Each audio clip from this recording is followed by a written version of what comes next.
Nafurahi kuwaona asubuhi ya leo. Karibuni sana, naomba mchukue viti mketi.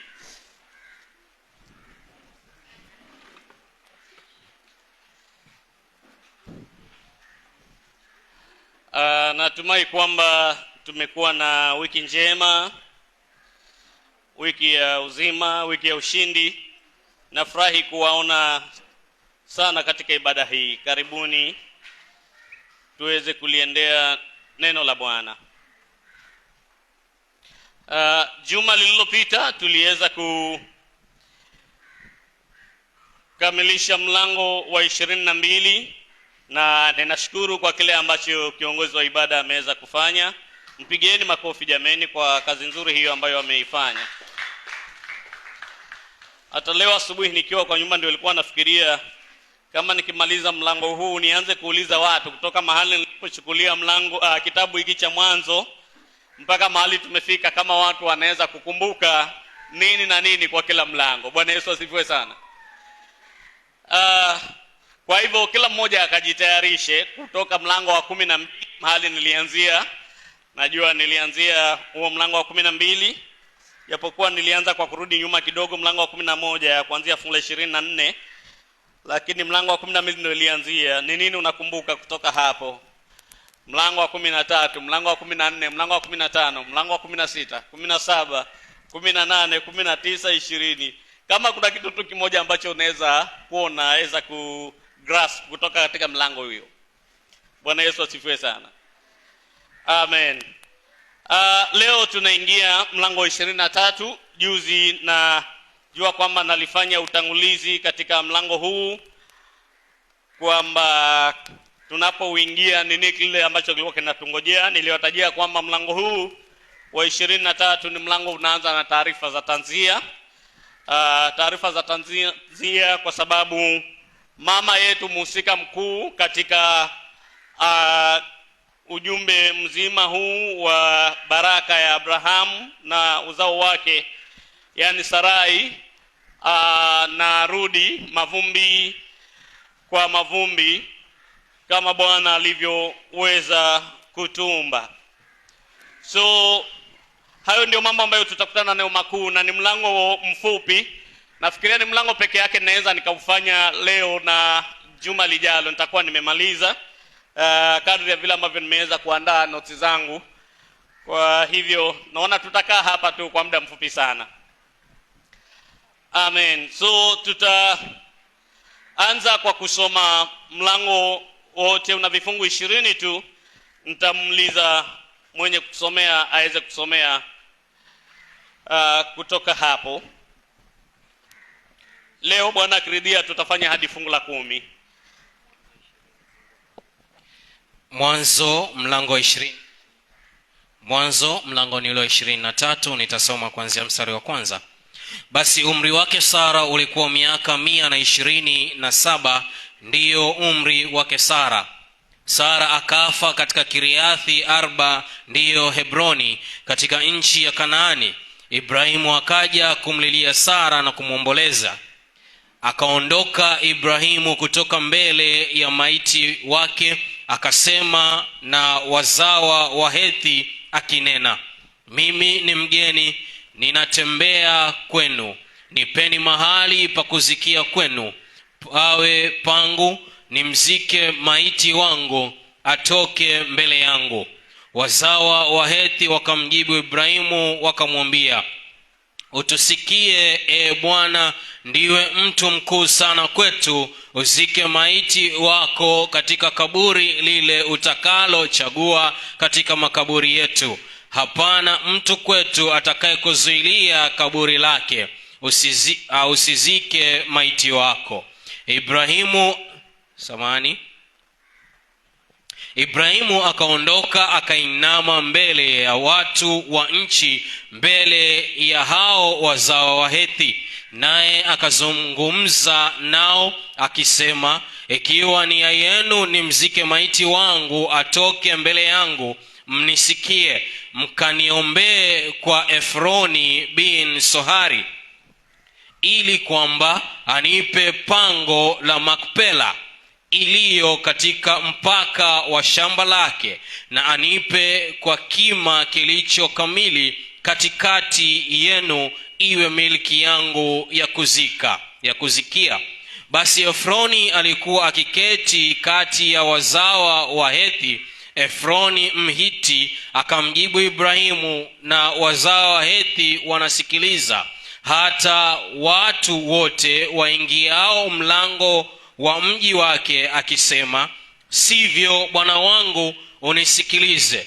Lile shamba nakupa, na pango iliyomo nakupa, mbele ya wana wa watu wangu nakupa, uzike maiti wako.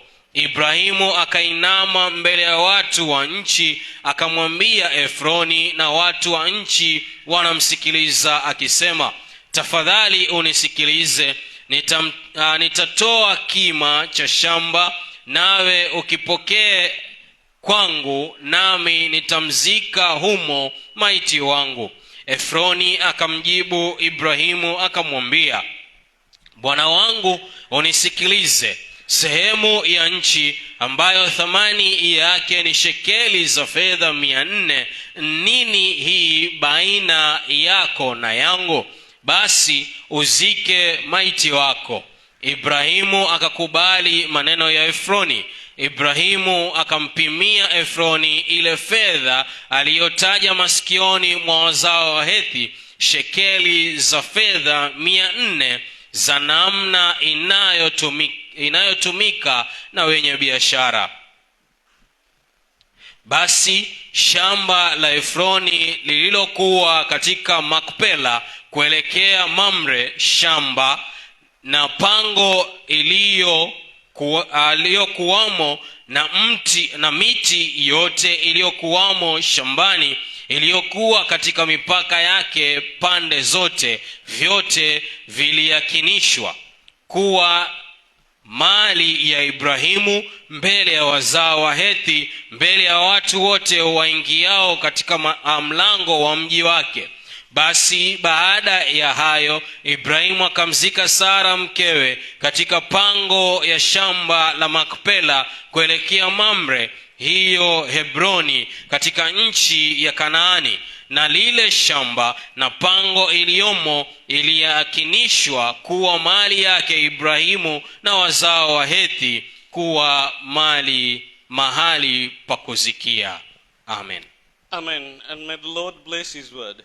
Amen. Father God, we are so grateful. Thank you for the breath of life, and thank you for enabling us to come into your house.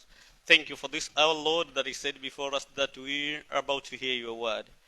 Father, as we open the pages of the Bible, we pray that you may powerfully speak to us. Lord, reveal yourself in us and show that which, Lord, will enable us to build our relationship with you as we walk in the journey of salvation. In Christ's mighty name, this we pray, trusting. Amen. Maandiko yanafungua, na kama tunavyoona na kama nilivyotaja ni kwamba yanafungua na habari ya tanzia, lakini Biblia inasema hivi: basi umri wake Sara ulikuwa miaka 127, ndiyo umri wake Sara. Sara ni mke wa Abraham, mwanamke mkuu wa imani, a great woman of faith. Sarah is a unique among every other women in the Bible. Ni mama wa ajabu kati ya wanawake wengi tulio nao katika andiko. Na Sarah atakuwa wa ajabu kwa sababu zingine nyingi tu ambazo wanawake wengine hawajawahi kuwa na sifa kama zake.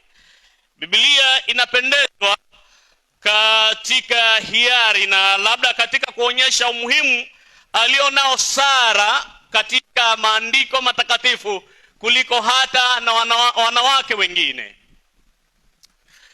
Ni mwanamke peke yake katika maandiko ambaye anatajwa hadi sasa umri wake katika siku yake ya kufa. Haijafanyika hivyo katika Biblia. Hata Mary mamake Yesu mwenyewe, japokuwa ni binti mcha mcha Mungu, ni mama mcha Mungu. Hata katika kufa kwake hakuna mahali ambapo Biblia imeweza kunukuu miaka aliyokuwa nayo. Kwa nini Sarai peke yake umri wake kuweza kutajwa katika Biblia?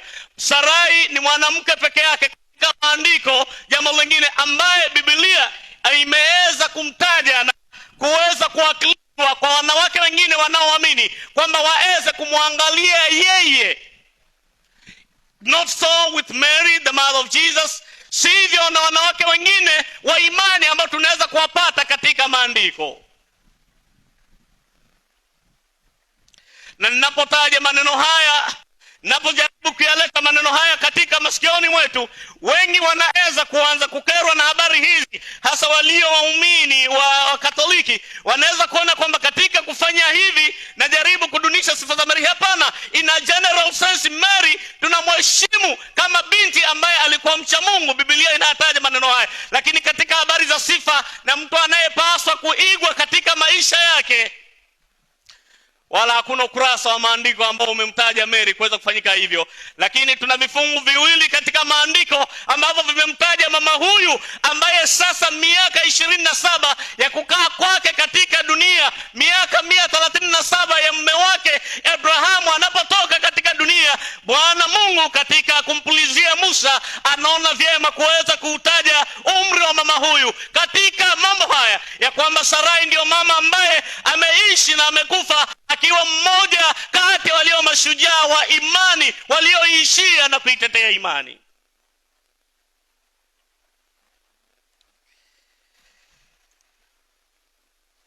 Sara basi ni mama ambaye hata katika miisho ya maisha yake Biblia inaweza kumheshimisha kwa kuyataja miaka yake.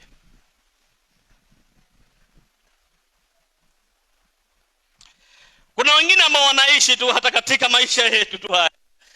Labda umewahi kutembelea mazishi ya watu wengi na ukasikia biolojia nyingi zikiweza kusomwa juu ya watu.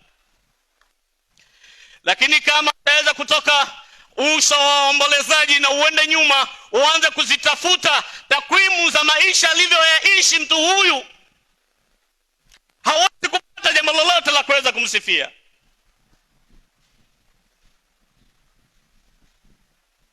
Najaribu kusema nini?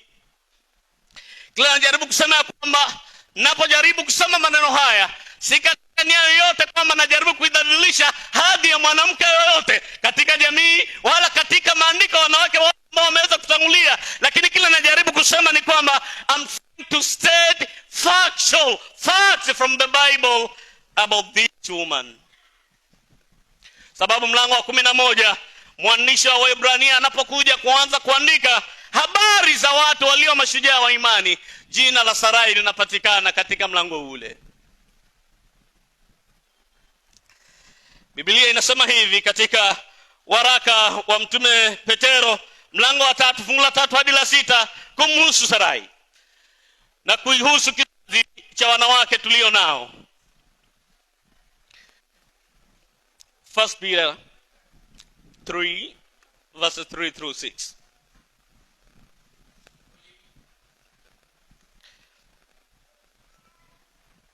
Kujipamba kwenu kusiwe kujipamba kwa nje, yaani kusuka nywele na kujitia dhahabu na kuvalia mavazi, bali kuwe utu wa moyoni usioonekana katika mapambo yasiyoharibika, yaani roho ya upole na utulivu iliyo ya thamani kuu mbele za Mungu. Maana hivyo ndivyo walivyojipamba wanawake watakatifu wa zamani waliomtumainia Mungu na kuwatii waume zao, kama vile Sara alivyomtii Ibrahimu akamwita Bwana, nanyi ni watoto wake, mfanyapo mema wala hamkutishwa kwa hofu yoyote. Amen. Bwana Yesu asifiwe.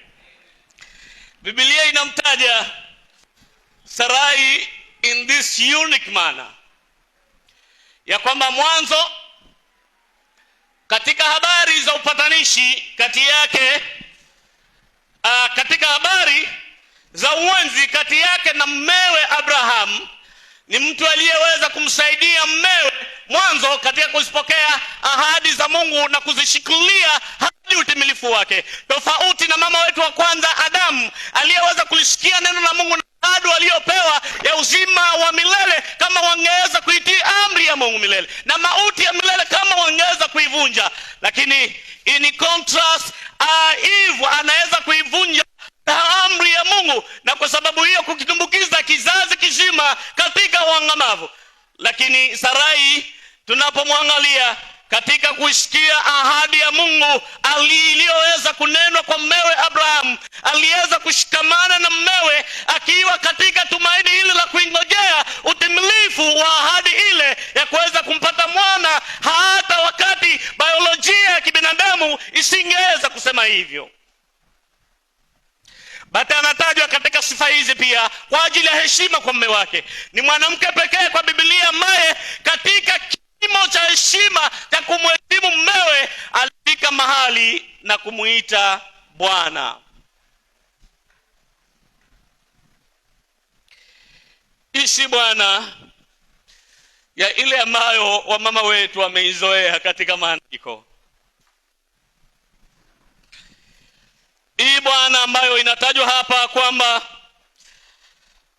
mama huyu aliweza kumuita mmewe, ni maana ni Bwana ambayo imebeba uzito ya kwamba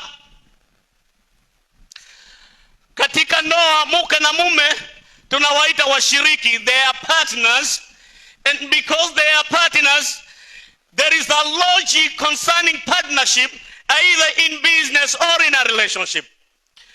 Watu ambao wanashirikiana hata katika biashara, when we become directors of a particular company, it does not mean that both the directors are having equal shares.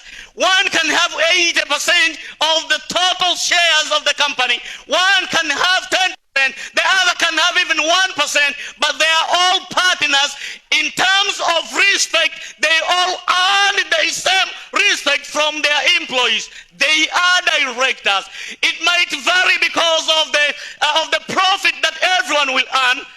Lakini heshima, kila mtu anapokuja, hata nikija na 1% yangu, ninasimama kama mchangizi katika biashara ile, wala sina heshima ndogo kuliko yule aliye na 50. Anaweza kuwa na uwezo mzuri wa kuweza kushawishi maamuzi kwa sababu ya uwezo alionao, but I remain a partner. Hawezi akafanya kitu bila mimi kunihusisha. Katika ndoa the same thing happens. Ya kwamba the woman is not minor to the husband, and the husband is not superior to the wife. They are generally partners. In terms of responsibility, the man has been esteemed to have authority in the running of the marriage, but that is not to belittle the wife. Hiyo si katika kuweza kumdhalilisha huyu mwanamke katika heshima yake. So therefore, when the Bible says that Sarai respected her husband, that she called him master, what is the implication? Biblia inajaribu kutuambia nini?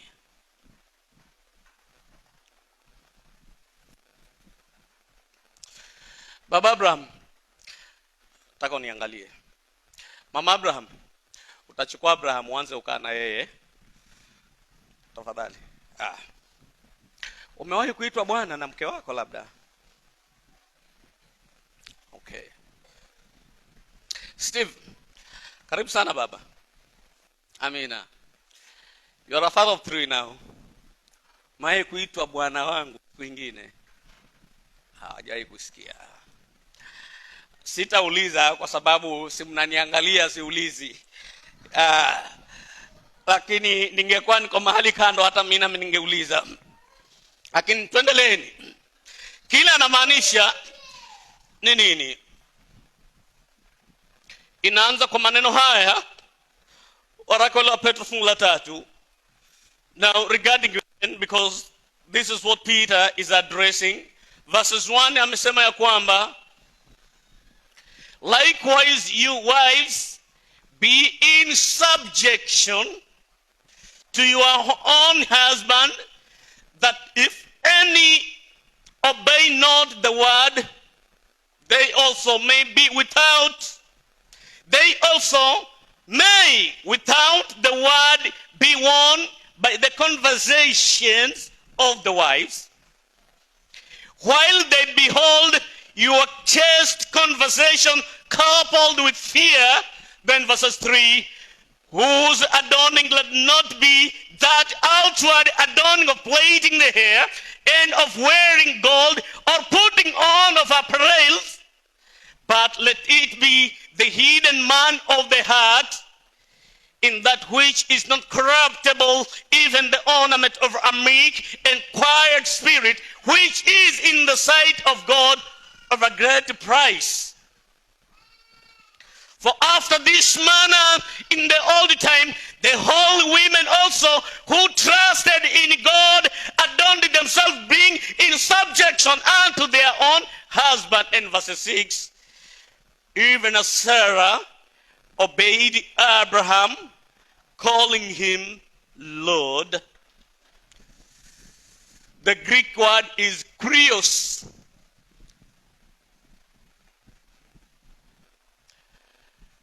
Kurios,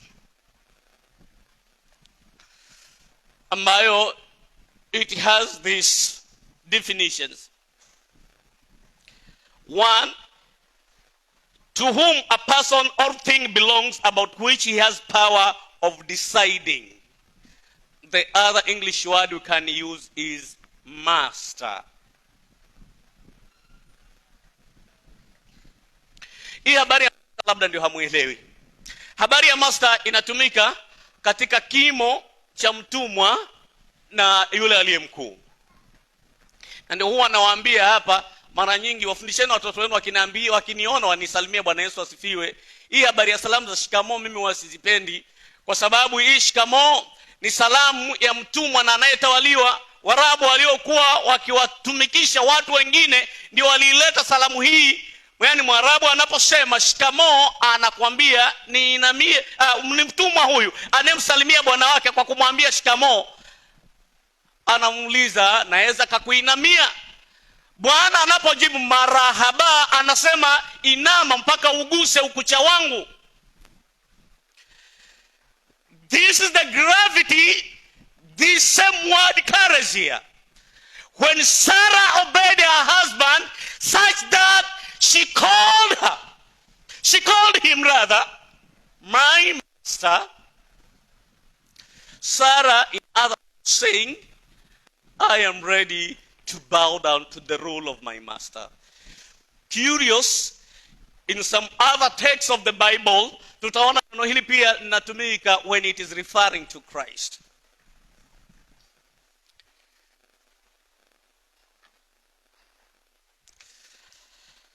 Sarah, kama tungekuwa wakati wa leo, tungeweza kwa nukuu maneno ya Paulo tunapozipata habari hizi za tanzia ya kwamba vita umevipiga Sara, imani umeilinda, mwendo umeumaliza sasa. Lakini Biblia inamheshimisha Sara kwa kuweza kuitaja miaka yake katika mauti yake, jambo ambalo halijafanyika kwa wengine.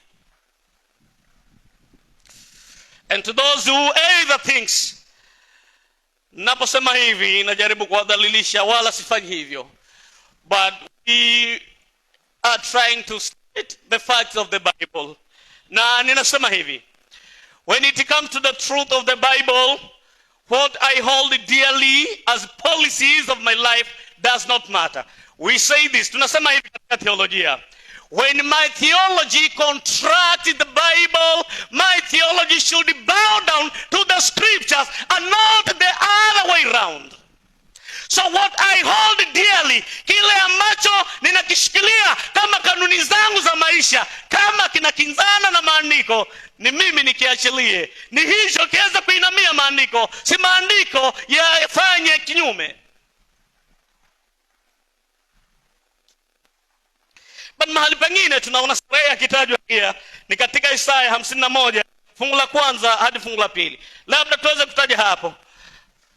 And those who can, although I'm not in the battle of exchanging, those who can, kama mnaona labda wale, najua nyinyi hamna shida, wale wanaonisikiza hapa, kama kuna mmoja ni Mkatoliki na asikazike, simdalilishi Mary na mtambua kama mama ambaye Mungu alimtumia kuweza kuleta wokovu katika dunia hii, lakini Sara ana sifa nyingi kumliko. Yes, Isaiah 51:1-2. Angalia tu the other portion of scripture where Sarah appears.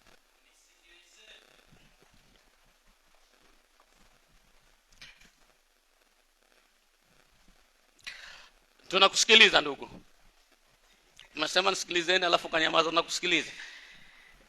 Imeandikwa, nisikilizeni, amina, ninyi mnaoifuatia haki, ninyi mnaomtafuta Bwana, uangalieni mwamba ule ambao mlitolewa kwa kuchongwa, na tundu la shimo ambalo mlitolewa kwa kuchimbuliwa. Mwangalieni Ibrahimu baba yenu na Sara aliyewazaa, kwa maana alipokuwa mmoja tu nalimuita, nikambariki, nikamfanya kuwa wengi. Amen. Bwana Yesu asifiwe. Of course, mnaposoma katika fungu hili katika muktadha wake ni habari za ukombozi, lakini hasa kifungu hiki kinaangalia ujio wa kutwaliwa mateka kwa taifa la Israeli lililoasi na kupelekwa kwa watumwa katika mji wa Babiloni. Na Mungu anapowazungumzia watu hawa anailinganisha kama vile watakapokuwa wanarudi katika Yerusalemu. Lakini tumeona mambo haya yanayotajwa, yale maneno mazuri ambayo tunakutana nayo katika Yeremia 29 ambayo tunapenda kuyasoma sana, ni pamoja na maneno haya. Lakini tunaona vile Mungu anajaribu kuliambia taifa hili. I don't want to go into details, but fungu la pili linasema muangalieni Abraham baba yenu, na kisha patba inasema ya kwamba patba Isaya 51. Usitoke baba. Kwa maana alipokuwa mmoja tu nalimuita, nikambariki, nikamfanya kuwa wengi. Look to Abraham your father, and to Sarah who bore you, for I called him alone and blessed him. Now Sarah, we are told to look at her because she bore us. Because in Isaac, the salvation of man cometh. So verses 2, Genesis 23. Sara akafa katika Kiriathi Arba, ndiyo Hebroni, katika nchi ya Kanaani. Ibrahimu akaja kumlilia Sara na kumwombolezea. Amen. So then Sarah, she passed this world to the next, as it says in verses 1, after she had lived 127 years. So verses 2, Abraham anakuja kumwombolezea mkewe, na pale ni kwamba Abraham anakuja